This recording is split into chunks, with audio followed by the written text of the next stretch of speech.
Bhairav Nagar medical निवासी रेखा सोंदिया नामक महिला ने पड़ोस में रहने वाले व्यक्ति पर उसके घर में घुस तलवार की नोक पर पैसे लूटने के आरोप में तिलवारा थाने में शिकायत की थी, लेकिन उसके बाद भी कोई कार्यवाही नहीं होने के बाद आज एसपी से न्याय की गुहार लगाई। मैं रजित सोनी के खिलाफ कंप्लेन करना चाहती हूँ। उसने मेरे घर में घुसकर गर्दन में मेरे तलवार लगाकर 25,000 रुपये मेरे हाथ से छुड़ा के ले गया, जो मैं डॉक्टर के लिए रखी थी। मेरा इलाज चल रहा ऋचा रानी के यहाँ बच्चे का, मेरे बच्चे नहीं हो रहे, इसलिए हम बच्चे को लेना चाह रहे, अबॉर्ट करना चाह रहे, उसके लिए मेरा पैसा रखा था। ये पूरा पैसा मेरा लेके चला गया। 3 बार मेरे घर में घुस चुका और मैं वहाँ तिलवारा थाने गई अपनी कंप्लेन लिखाने, तो कल भी मुझे 3 बजे रात तक बैठा ले रहे, मेरी कंप्लेन नहीं की। बदतमीजी से वहाँ का एसआई था, कौन था, मेरे साथ बदतमीजी से बात करा। मेरे साथ जो घटना हुई है उसकी मैं कार्रवाई चाहती हूँ। मैं अकेली रहती हूँ, मैं अपने पति के साथ नहीं रहती हूँ। कहाँ से आए हो आप? मैं मेडिकल भैरवनगर से आई हूँ। आगामी लोकसभा चुनाव मतगणना को लेकर कलेक्टर दीपक कुमार सक्सेना का कहना है कि मतगणना के लिए तैयारियां जारी हैं। भारत निर्वाचन आयोग के अधिकारियों ने निरीक्षण भी किया है। निर्विरोध कार्य संपन्न कराने के लिए और सभी के लिए पूरी व्यवस्थाएं की जा रही हैं। 4 तारीख को काउंटिंग होना है। काउंटिंग के संदर्भ में तैयारियां चल रही हैं। कल भारत निर्वाचन आयोग ने बैठक ली थी, आज मुख्य निर्वाचन पदाधिकारी जो हैं उन्होंने बैठक ली थी। भारत निर्वाचन आयोग से और सीईओ ऑफिस से अधिकारी आए थे, वो विजिट करके भी गए हैं। सबकी चिंता ये है कि अच्छे तरीके से काउंटिंग हो जाए, जितने सुरक्षा संबंधी उपाय हैं वो सारे पूरे हो जाएं। पॉलिटिकल पार्टीज़ को, मीडिया के लोगों को काउंटिंग के दौरान कोई दिक्कत ना हो, सारी व्यवस्थाएं हम सुनिश्चित करने का प्रयास कर रहे हैं। आज एसपी ऑफिस में हुई जन सुनवाई में 100 से अधिक मामले लेकर आवेदक शामिल हुए, जिसमें पारिवारिक विवाद, मारपीट, धोखाधड़ी, जमीनी विवाद जैसे मामलों को लेकर आवेदक पहुंचे, जिसमें संबंधित क्षेत्र के अधिकारियों को 7 दिनों के अंदर निराकरण के आदेश दिए गए हैं। गर्मी का समय है और बहुत सारे आवेदक आज शिकायत के लिए आए थे। लगभग 100 लोग हैं जो अपनी अपनी पारिवारिक शिकायत, मारपीट की शिकायत, धोखाधड़ी, ज़मीन संबंधी और विभिन्न प्रकार की शिकायत है उसको लेकर आए थे, जिनको सिलसिलेवार सुना गया है और संबंधित अनुभाग के अनुभागीय अधिकारी और संबंधित संभाग के सीएसपी और थाना प्रभारी को इसकी जांच दी गई है और 7 दिवस के भीतर इसका निराकरण करने को कहा गया है।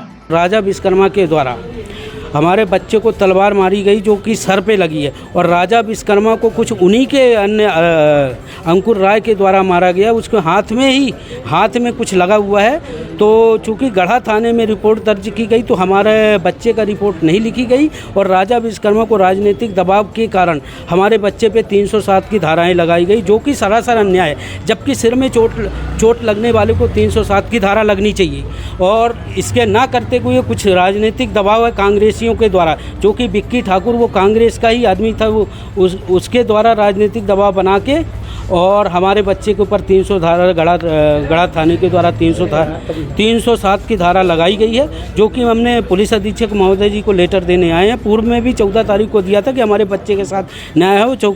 मैं 4 सालों से परेशान हूँ। मेरे परिवार के साथ मारपीट और गाली गलौज किया जा रहा है, जिसकी मैंने शिकायत 2 साल पहले गोरखपुर थाने में भी की थी, पर कोई कार्रवाई नहीं हुई।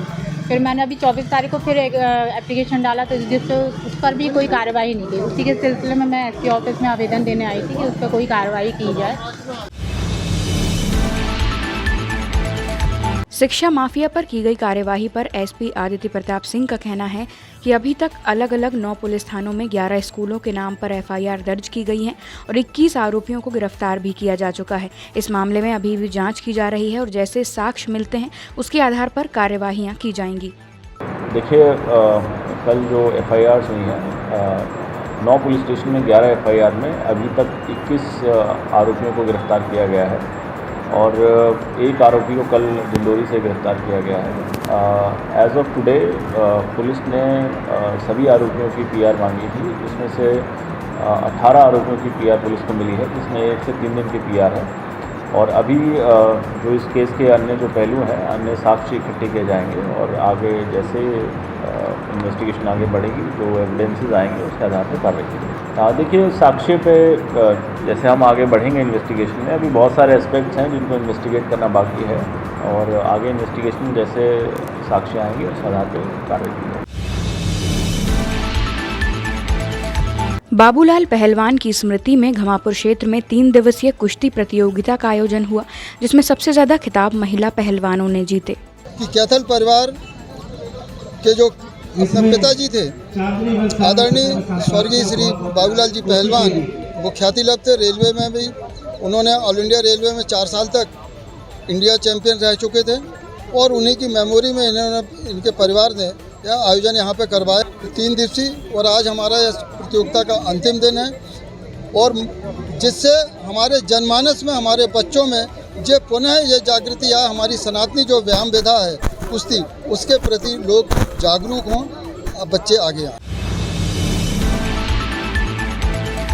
कटंगी थाना क्षेत्र अंतर्गत जमुनिया निवासी शीलाबाई नामक महिला ने 2 लोगों पर उसके घर में रखे सोने चांदी के जेवर और नकदी चोरी करने की शिकायत लेकर एसपी ऑफिस पहुंची। 1 माह पूर्व की है चोरी की घटना। घर की जिम्मेदारी देने वालों पर ही चोरी के आरोप। एसपी ने जल्द ही कार्यवाही करने संबंधित थाना प्रभारी को दिए आदेश। कटंगी जमुनिया से आए हैं। हमारे घर में 6 महीने पहले चोरी हुई थी।